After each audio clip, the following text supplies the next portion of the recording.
Brain tumour, इस बीमारी का पूरे देश में प्रकोप बढ़ रहा है। वहीं बढ़ते हुए आंकड़े पूरे देश में काफी चिंताजनक है। इस बीमारी से मरीज को राहत देने के लिए न्यूरोलॉजिस्ट लगातार अपने प्रयास कर रहे हैं। जहां अजमेर के 45 वर्षीय मरीज को ब्रेन ट्यूमर से छुटकारा मिला है। अजमेर के neuro specialist doctor Surya Prakash Chaudhary ने इस ब्रेन ट्यूमर के बारे में जानने की कोशिश की तो उन्होंने बताया कि यह बीमारी अधिकतर छोटे बच्चों में बढ़ रही है। लगातार मौत होने के आंकड़े भी बढ़ते जा रहे हैं। डॉक्टर सूर्य प्रकाश ने अब तक 3 साल में 200 से अधिक ब्रेन ट्यूमर के सफलतापूर्वक ऑपरेशन किए हैं, जिसमें अधिकतर मरीजों को इस बीमारी से फिर से शिकायत नहीं हुई है। वहीं चौधरी ने कहा है कि इस बीमारी के बाद स्वस्थ होना मरीज के ऊपर सर्वाइव करने पर है। वहीं मरीज की इम्यूनिटी पावर ही उसे जल्द से जल्द स्वस्थ करती है। न्यूरो सर्जन द्वारा ब्रेन ट्यूमर डे पर 45 वर्षीय मरीज को राहत प्रदान की। उन्होंने कहा है कि पिछले कई सालों से ऑपरेशन चल रहे हैं। मरीज के दिमाग में 10 से 12 सेमी की एक गांठ थी, जिसका सफल ऑपरेशन किया गया। इस बीमारी का पूरे देश में प्रकोप बढ़ रहा है। जो ब्रेन ट्यूमर होता है, लोगों में बहुत सारी भ्रांतियां होती हैं इनके बारे में कि किसी को ब्रेन ट्यूमर हो गया तो वो ठीक नहीं हो पाएगा, जो कि ऐसा नहीं है।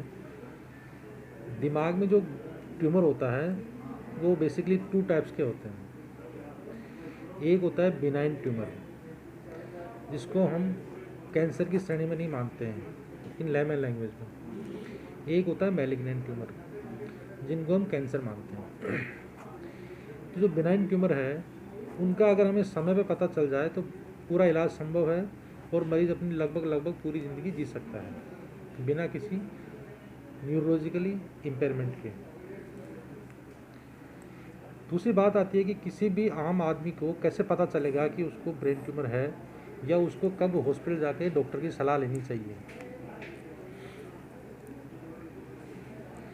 इसमें जो नॉर्मली जो लक्षण होते हैं वो ये होता है कि पेशेंट को सुबह उठने पे जी खराब होता है, उल्टी होना, सिर दर्द होना,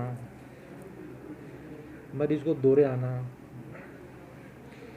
जी घबराना, शरीर के एक हिस्से में कमजोरी आना, ये सब होता है। बाकी जो चीज़ें होती हैं वो डिपेंड करती है कि दिमाग के किस हिस्से में ट्यूमर है। जैसे किसी की आँखों की रोशनी चली गई तो वो भी ब्रेन ट्यूमर की वजह से हो सकता है। किसी के दिमाग में पानी भर गया, एक हिस्से में चलना फिरना बंद हो गया, एक हाथ पैर का, तो लोग जनरली मानते हैं कि एक हाथ पैर चलना बंद हो गया तो वो लकवा है, और लोग अंधविश्वास में पड़ के बाबा जी के चक्कर काटते हैं। जबकि जब सीटी स्कैन कराते हैं तो पता चलता है कि वो लकवा नहीं है, वो तो गांठ, दिमाग में जो गांठ है उसकी वजह से एक हाथ पैर का चलना बंद हो गया है। तो अगर किसी मरीज को ये लक्षण पाए जाते हैं तो अब आता है कि वो कौन सी जांच कराए या कहाँ जाए या किसको दिखाएं। तो आप न्यूरो सर्जन के पास जाएं, जो भी शहर में न्यूरो सर्जन हैं, जो भी इस तरह की गांठ का इलाज, ब्रेन ट्यूमर का इलाज करते हैं। जो सबसे पहला इन्वेस्टिगेशन होता है वो होता है सीटी स्कैन ब्रेन का।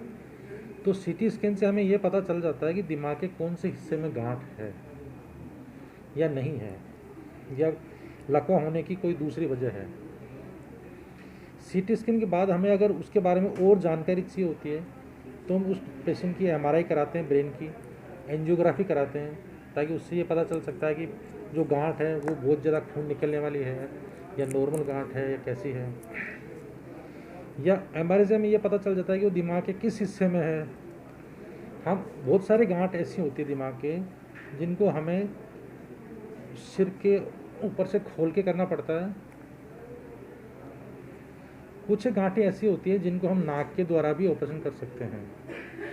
जैसे मैंने अजमेर में, इससे पहले कभी संभव नहीं थे, पिट्यूटरी एडिनोमा ट्यूमर का ऑपरेशन किए हैं। अभी तक मैं 10 से 15 ऑपरेशन ऐसे कर चुका हूँ जो नाक से दूरबीन के रास्ते से किए हैं। उनमें कई पेशेंट, जैसे कोटा से भी एक पेशेंट था मेरा, एक पेशेंट चूरू से था, क्योंकि वहाँ भी ये फैसिलिटी अवेलेबल नहीं है दूरबीन से ट्यूमर के ऑपरेशन करने की। तो उन्होंने आके यहाँ से ये ट्यूमर ऑपरेशन कराए हैं मुझसे। थर्ड चीज़ होती है कि इसमें अब जांच से अगर हमें पता चल गया कि इस पेशेंट को ट्यूमर है, उसके बाद क्या इलाज संभव है।